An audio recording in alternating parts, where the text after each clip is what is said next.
Bonjour à tous et bienvenue pour cette nouvelle vidéo de déballage de boîtes. On continue les cartes mono survivants.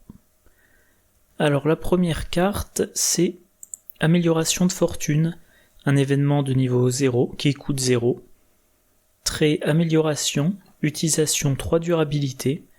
Attachez cette carte à un soutien objet contrôlé par un investigateur dans votre lieu. Action rapide.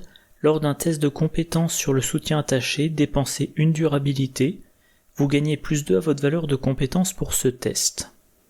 Alors, il y a une remarque là sur les recherches à faire pour trouver tous les objets sur lesquels la carte peut être utilisée. Alors j'ai essayé, voilà, et moi j'ai noté, comme cartes avec lesquelles ça combine bien évidemment lampe torche. Vous pouvez vous donner un plus 2 à votre valeur de compétence, donc votre intelligence, tout en donnant un moins 2 à la valeur occulte du lieu. Donc vous créez un différentiel de plus 4. Bon, encore un plantage de Firefox. Je disais donc que de la même façon qu'on peut l'utiliser sur la lampe torche, on peut l'utiliser sur le cryptographe. Donc soit comme pour la lampe torche, on fait une action d'enquête, on diminue de 2 la valeur occulte du lieu et on se donne un plus 2 pour avoir un différentiel de plus 4. Soit pour l'action rapide, comme le lieu a plus 1 de valeur occulte, on compense en se donnant un plus 2 de valeur de compétence qui fait un différentiel de plus 1. Voilà. On a la masse qui est dans ce pack. Un peu le même raisonnement que juste avant.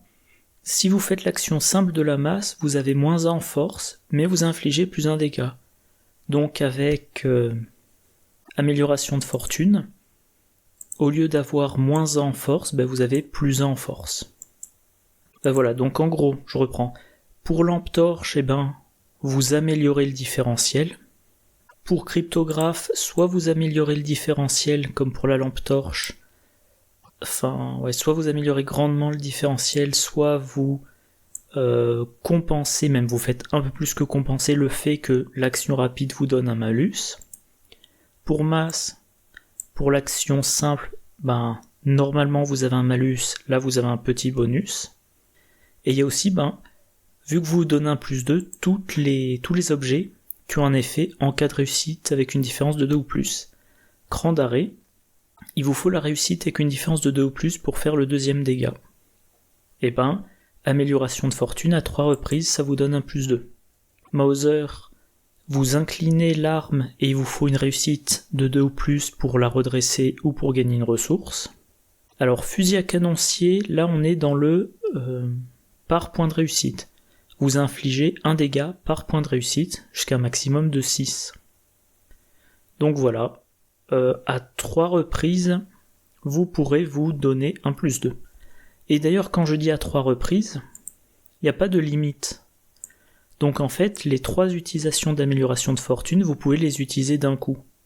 Donc vous attaquez avec votre fusil à canoncier, vous utilisez les 3 durabilités, vous donnez un plus 6.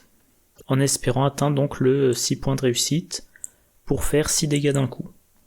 Autre chose intéressante, la pierre ancienne, ça s'appelle pierre ancienne non identifiée. Vous effectuez une enquête, vous donnez plus 3 de valeur occulte à votre lieu pour l'enquête. En cas de réussite, vous découvrez un indice supplémentaire. Vous défaussez la pierre et vous indiquez dans le carnet de campagne que vous avez identifié la pierre et vous précisez la difficulté du test. Et la difficulté du test, ça va indiquer alors je crois que c'est des secrets, combien de secrets vous aurez sur la version améliorée. Si vous êtes dans un lieu qui a une valeur occulte de 1, pour cette enquête spécifique, la valeur occulte passe à 4, et vous avez 4 secrets. Mais grâce à amélioration de fortune, vous pouvez aller dans un lieu à valeur occulte plus élevée, par exemple un lieu qui a une valeur occulte de 4, vous faites l'enquête, la valeur occulte du lieu passe à 7, vous dépensez d'un coup les 3 durabilités, vous donnez plus 6 à votre intelligence.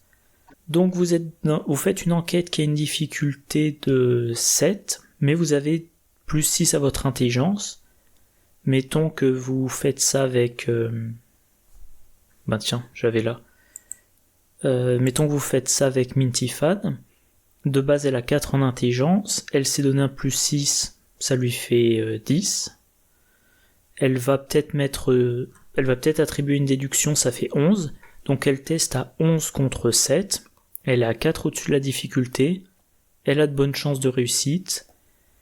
Et ben voilà, si elle réussit l'indice bonus, le deuxième indice bonus grâce à déduction, donc 3 indices en une seule enquête, et surtout, pierre ancienne, X secret, X c'est le nombre inscrit entre parenthèses. Comme vous avez fait une enquête avec une difficulté de 7, maintenant, à chaque scénario après celui-là, vous aurez dans votre deck une pierre ancienne qui arrivera en jeu avec 7 secrets. Donc plein d'utilisation, et bien évidemment dans un deck Mintifad on peut jouer récup pour que la pierre ancienne, une fois qu'elle a plus de secrets, on se débrouille pour la défausser puis on la récupère en main plus tard, ou on la remet directement en jeu. Alors, les cartes qui interagissent avec les améliorations, il y a uniquement bien entretenu pour le moment. C'est un événement de niveau 1, gardien, qui coûte 0. Rapide, à jouer uniquement lors de votre tour. Attachez cette carte à un soutien objet que vous contrôlez, limite de 1 par soutien. Réaction, après que le soutien attaché a été défaussé, renvoyez-le dans la main de son propriétaire, de même que chaque autre attachement amélioration qui était attaché. Donc, vous prenez un soutien objet, vous lui mettez amélioration de fortune. Vous avez 3 plus 2 à votre valeur de compétence, utilisable sur à 3 reprises vous pouvez vous donner un plus 2, sachant que vous pouvez utiliser vous pouvez avoir plusieurs plus 2 par utilisation. Vous attachez également, vous attachez également bien entretenu à l'objet, et quand l'objet est défaussé, vous récupérez dans votre main l'objet et amélioration de fortune, mais pas bien entretenu. Alors l'objet, pour qu'il soit défaussé, par exemple, action désespérée. En tant que coût supplémentaire pour jouer action désespérée, choisissez défausser de votre main ou de votre zone de jeu un soutien objet qui occupe au moins un emplacement de main. Combattre. Vous gagnez plus X en force et infligez plus un dégât pour cette attaque. X étant égal au coût imprimé du soutien choisi. En cas de réussite, si le soutien choisi était dans votre zone de jeu, gagnez X ressources. Donc, vous défaussez l'objet, grâce à bien entretenu, il remonte dans votre main avec amélioration de fortune, et action désespérée vous fournit les ressources nécessaires pour rejouer l'objet. Alors, oui, bien entretenu, ça vous fait récupérer chaque autre amélioration. Voilà, les améliorations, il n'y en a pas une quantité dingue. Et les objets survivants qui ont des charges, munitions ou provisions, voilà ce qu'il y a. On peut citer notamment la tronçonneuse, qui occupe 2 mains, qui a 3 provisions, action, dépenser une provision, combattre. Vous gagnez plus d'en force, infligez plus de dégâts pour cette attaque. En cas d'échec, soit vous placez une provision sur la tronçonneuse, soit vous infligez un dégât à l'ennemi attaqué. Donc, par exemple, avec amélioration de fortune, à 3 reprises, 3 provisions, donc à 3 reprises vous faites un combat, vous vous donnez un plus 4 en force, et vous infligez 3 dégâts en cas de réussite. Dès que vous avez plus de provisions, action désespérée, grâce à bien entretenu, vous récupérez votre tronçonneuse et votre amélioration de fortune. Donc, autre amélioration qu'on peut mettre sur l'objet, munitions personnalisées. Il faut que ça soit une arme à feu. Vous mettez 2 munitions sur le soutien, et maintenant les attaques effectuées avec le soutien sur lequel est attaché munitions personnalisées infligent plus un dégât contre les ennemis monstres. Donc comme c'est de niveau 3, c'est plutôt pour un deck de gardien.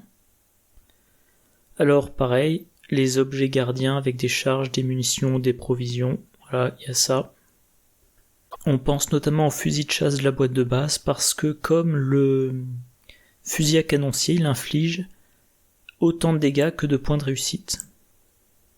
Donc vous jouez le fusil de chasse, vous jouez munitions supplémentaires, vous avez maintenant 4 munitions, vous infligez de 1 à 5 dégâts par utilisation du fusil de chasse, en cas de réussite. Si c'est un monstre, c'est 1 à 5 plus 1. Et une fois que vous avez épuisé les munitions, vous débrouillez pour le défausser, par exemple en jouant une arme qui occupe au moins un emplacement de main. Le fusil de chasse défaussé, il remonte dans votre main, et vous le rejouez après. La Thompson 45. L'intérêt, c'est que chaque fois que vous dépensez une munition de la Thompson, vous la déplacez vers votre réserve de ressources en tant que ressource. Donc la Thompson va vous générer des ressources. Voilà ce qu'on peut faire avec amélioration de fortune. Alors la carte suivante, le bracelet du mauvais œil. Il faudra que je regarde par curiosité ce que veut dire précisément Jinxes. Bref, donc un soutien de niveau 1 qui coûte 2, qui occupe un emplacement d'accessoires, trait, objet, charme et maudit. Utilisation une charge.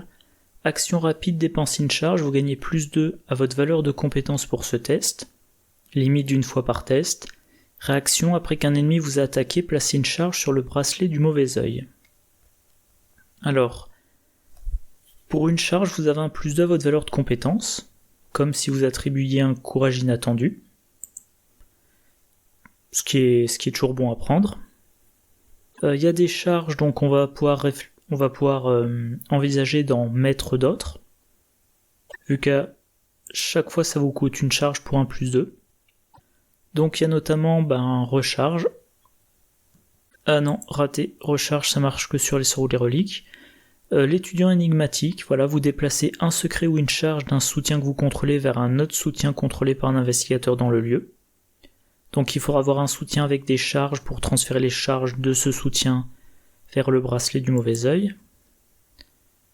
Vendu pouvoir, vous payez 2, vous mettez 2 charges sur un de vos soutiens. Dans un deck Akashi, les soutiens avec utilisation charge entrent en jeu avec une charge supplémentaire sur eux.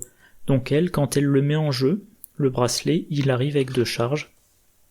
Le truc c'est que les mystiques, ils ont pas mal de choses en emplacement d'accessoires. Par exemple, le Saint-Rosaire. Donc voilà, pour les charges et leur utilisation maintenant. Réaction, après qu'un ennemi vous a attaqué, placez une charge sur le bracelet du mauvais œil. Le truc c'est que généralement, on veut pas se faire attaquer. Donc, on a une carte qui incite à accepter les attaques, c'est-à-dire que c'est une carte plutôt pour un deck de tank. Comme William Yorick. Comme il peut, après avoir vaincu un ennemi, rejouer un soutien depuis sa défausse, il va pouvoir mettre dans son deck des soutiens qui sont capables d'encaisser les dégâts et les horreurs. Et comme ça, il se fait attaquer, c'est pas gênant, au pire, un de ses soutiens est vaincu, mais une fois qu'il aura vaincu l'ennemi, il pourra rejouer le soutien. Tommy Muldoon, quand un de ses soutiens est vaincu, il gagne des ressources ou des munitions s'il a béquille en jeu, en fonction du nombre de points de vie et de points de santé mentale du soutien vaincu. Et puis bien évidemment, dans ce pack, on a Daniela Reyes. Après qu'un ennemi vous a attaqué, sauf dans le cas d'une attaque d'opportunité que vous avez provoquée, même si cette attaque a été annulée, soit vous infligez un dégât à cet ennemi, soit vous lui échappez automatiquement. Donc Daniela Reyes, elle a également dans son deck la clé plate, dans son deck, c'est sa carte signature. Donc clé plate, action rapide, inclinez la clé plate, choisissez un ennemi dans votre lieu, cet ennemi vous attaque. Action combattre, vous ne pouvez utiliser cette capacité que contre un ennemi qui vous a attaqué depuis la fin de votre tour précédent, vous gagnez plus d'enforce, infligez plus un dégât pour cette attaque. Donc Daniela, elle va laisser les ennemis l'attaquer, des fois même elle va provoquer les attaques pour en tirer des avantages. Et donc à chaque fois ça va recharger le bracelet. C'est pas une carte qui m'enthousiasme. C'est pas une carte qui m'enthousiasme parce que, à part dans un deck Daniela Reyes, Voilà, dans un deck autre que Daniel Reyes, il faut accepter de se prendre des attaques, ce qu'on n'aime pas. Dans un deck Daniel Reyes, là au contraire, on va vouloir les attaques pour infliger des dégâts sans test ou faire des évasions sans test, et également pour pouvoir effectuer une attaque avec la clé plate qui est quand même plus d'un en force, plus un dégât, c'est bien. Mais sinon, William Yorick, même s'il joue un rôle de tank, comment dire, c'est pas parce qu'il joue un rôle de tank qu'il va vouloir se faire attaquer à répétition. Et si sur un scénario il se fait attaquer que, mettons, 2 fois, ça veut dire qu'il a 2 charges. Donc avec la charge initiale, c'est-à-dire qu'à 3 reprises, à 3 reprises, il peut se donner un +2. Sauf que ça occupe son emplacement d'accessoire, il pourrait utiliser, je sais pas moi, le totem macabre, par exemple, qui, une fois par round, donnera un +1 à une de ses compétences. Le point d'XP, il pourrait l'utiliser pour mettre une copie de Jessica Hyde. Donc moi, pour le moment, ça c'est une carte que je vois uniquement dans un deck Daniel Reyes, et uniquement si on compte jouer à fond la logique du je provoque des attaques contre moi. Et ça, c'est une stratégie que moi, personnellement, je tenterai uniquement en multi. Donc voilà, une carte que je trouve extrêmement restreinte. Bon, je vais m'arrêter là. Comme d'habitude, j'espère que la vidéo vous a intéressé. Moi, je vous souhaite une bonne journée, une bonne soirée, de bonnes parties, et je vous dis à la prochaine. Au revoir.